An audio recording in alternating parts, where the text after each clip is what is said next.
Welcome truth seekers to our channel for the truth behind all that glitters with Prince Harry and Meghan Markle. Male and female fucks, welcome back to our channel. More scalding hot tea on this royal family drama we have returned with, again. You know what, sit the fuck down and get some popcorn because tea is being served today. Well, unless you've been hiding under a rock, and let's face it, I don't blame you with the way things are in the world right now. Really hard to keep up anything at this point, but there is probably something that might have snuck over even as you're internet browsing for coronavirus information. Yes, we are referring to Archie's ex-nanny breaking the news on Jimmy Kimmel. And my oh my, is it a doozy. However, before we dive in through turbulent waters of this news piece, if you haven't already done so, please hit that subscribe button and enable notifications. You do not want to miss the explosive content we have coming. So, in the middle of summer, Jimmy Kimmel. Lights, camera, action. And out gets Lauren Camallo, once nanny of the smallest royal Archie Harrison. So we have all listened to nanny tales before, correct? Yes, Mary Poppins and whatnot jazz. But this is no spoonful of sugar, my good people. This is a full gallon of gasoline on the Harry and Meghan saga blaze. First things first, let's address the elephant in the room. Or do I mean the baby in nursery? This is then followed by Camallo dropping the bomb that Archie and Lilibet aren't Harry's/Meghan biological children.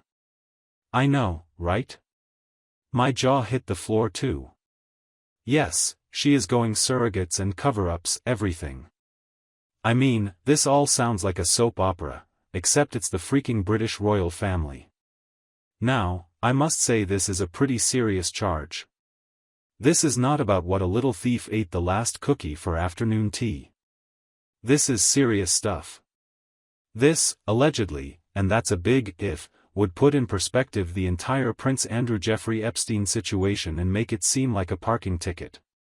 But what really bugs me on this point is, Camallo is not only spilling all of the family-size tea, she's really depicting Harry and Meghan in a way that falls so far outside their carefully curated picture. She says that Meghan seems more focused on the Instagrammable moments of motherhood than, actually being a mom. She's mentioning kids who square measure treated as props, created to create for hours the whole of it.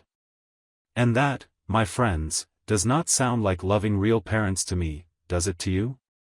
No, for a better comparison it would be Sage Mom meets Royal Protocol with maybe just the littlest bit of Black Mirror. Oh, and Harry, let's not forget about him. One man who won't shut up about breaking cycles of generational trauma. According to Camallo, well, he is no father of the year himself.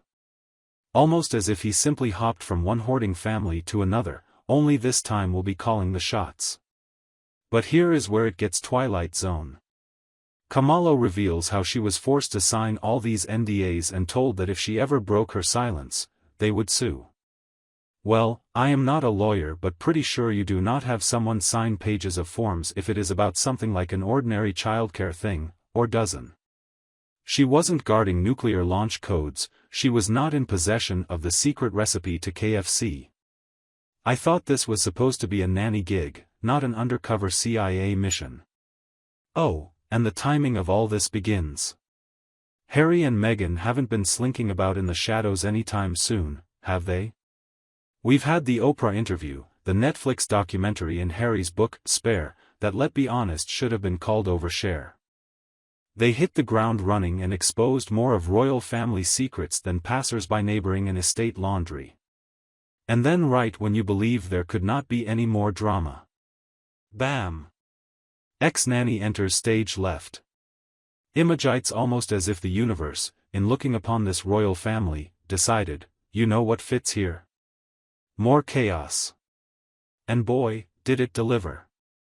Some of you are probably typing away in the comments by now, but how can we trust this nanny? What if she really only wants her 15 minutes of fame? And you know what? That's a fair point. In this age of internet, people say anything and everything to get famous. Hey, Camallo may have just been working the press circuit to pitch her upcoming reality show, Nanny Knows Best, coming this fall on E!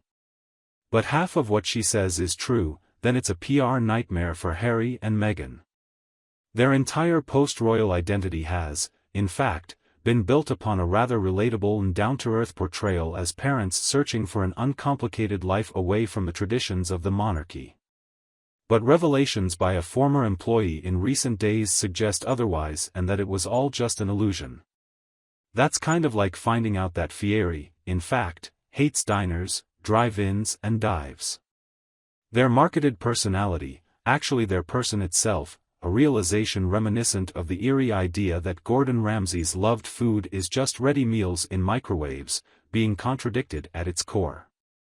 The disclosure marked a blow to the storied British royal family, an institution that has withstood nearly 11 centuries of wars and peace, revolutions and abdication crises, not to mention its own sex scandals.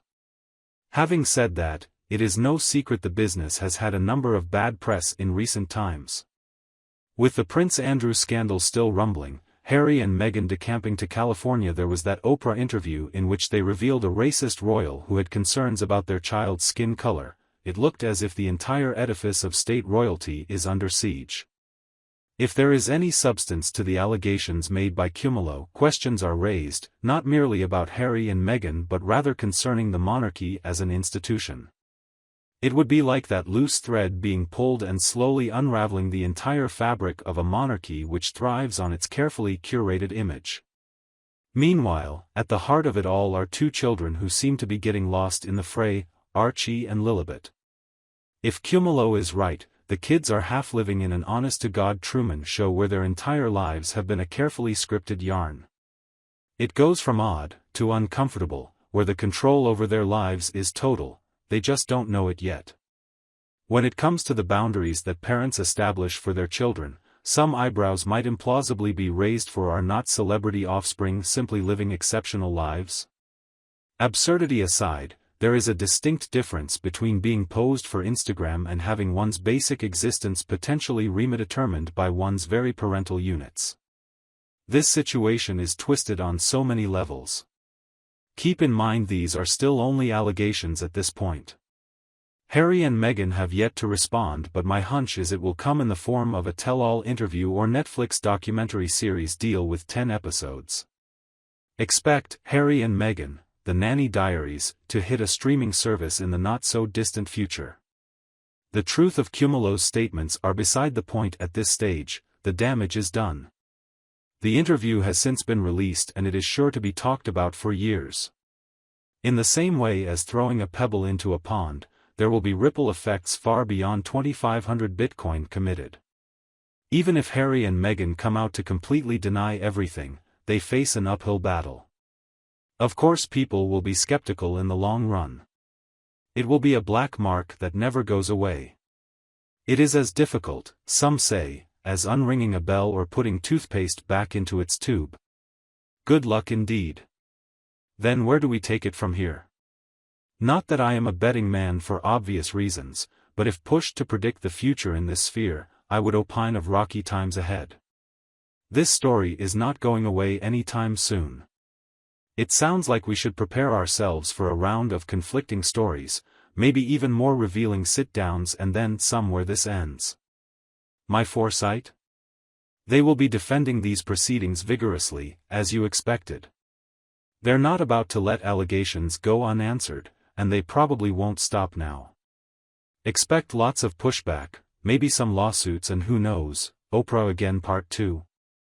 Meanwhile the royal family PR team must be going into meltdown, so they've got painkillers. Lots of them, most likely. I bet they will run from this as much away. Fast efficient evacuation. The palace will never comment on this, so prepare for an onslaught of no comments and some variation of the line, we don't discuss private family matters. Here's the rewritten text. But what really speaks to me is that these are more than just players in the playing of a royal drama, they are human beings, Harry and Meghan, Archie and Lilibet. They are real individuals and not just actors on a stage. It's important to remember that they didn't ask to be put in this spotlight. Thus, what do we take away from this? It's an important lesson in having to be careful with celebrity stories. Not all that shines is a projection of an image, nor reflects sufficiently reality. Plus, it underscores the anexa scrutiny that public figures in general and their love lives, or more aptly put, personal life, comes under. Maybe it's time to stop and remember that these people are human, not just gossip. What do you think of that? As always, I welcome comments. Dap. Subscribe to our YouTube channel for more shocking reveals and juicy stories. Like, share and subscribe to our page for the latest news on the royal family. Thank you for watching. Stay tuned for more fascinating OTA updates on the royal family. Goodbye for now.